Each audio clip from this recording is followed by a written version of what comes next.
Sébastien Josse, Jojo, pour les intimes, aura 35 ans à la fin du mois. Il est né en Seine-et-Marne et vit aujourd'hui dans le Finistère. Ce garçon réservé et célibataire se marie avec la compétition à voile assez tardivement. Sa première grande victoire est celle du Challenge Espoir Crédit Agricole en 1997. Il a alors 22 ans. Il intègre ensuite rapidement le centre d'entraînement de course au large basé à Port-la-Forêt dans le Finistère.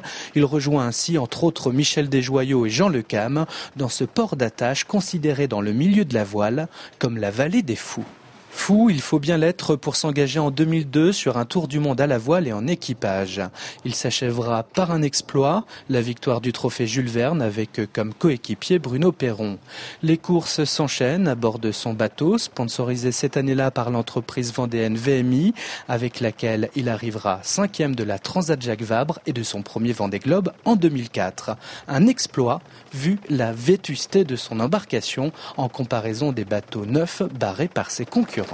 Sébastien Josse devient alors un navigateur incontournable dans l'univers de la compétition à la voile. Il bat en 2005 le record de distance en 24 heures en monocoque et en équipage, gagne plusieurs courses comme la Rolex Fastnet Race en 2007 avant de s'engager pour une nouvelle fois au départ de son deuxième Vendée Globe en 2008.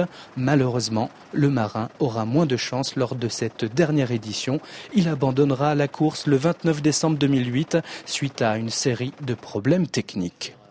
Lors de la soirée de remise de coupe du Vendée Globe au Sables d'Olonne, le skipper nous évoquait ce qu'était pour un marin le Grand Sud avec ses fameux 40e rugissants. Le Grand Sud, c'est toujours difficile à expliquer. On navigue surtout au feeling. C'est des mers assez extrêmes, comme tout le monde le raconte. Il fait très très froid.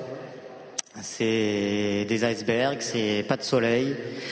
C'est pas ennuyeux, mais c'est pesant. Le navigateur s'alignera au départ du prochain Vendée Globe en 2012 à la barre d'un nouveau bateau.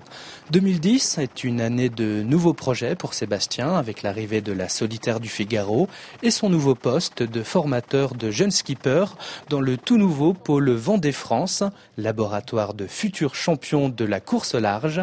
C'est donc ici, à Saint-Gilles-Croix-de-Vie, qu'il s'entraînera désormais une bonne partie de l'année.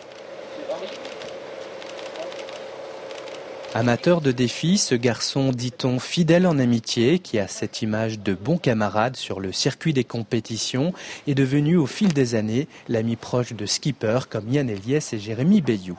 Sébastien, qui nourrit de grandes ambitions pour ce nouveau centre d'entraînement à Saint-Gilles, compte bien aussi faire parler de lui lors des prochaines grandes compétitions, comme le Vendée Globe. Il a du temps à rattraper, dit-il.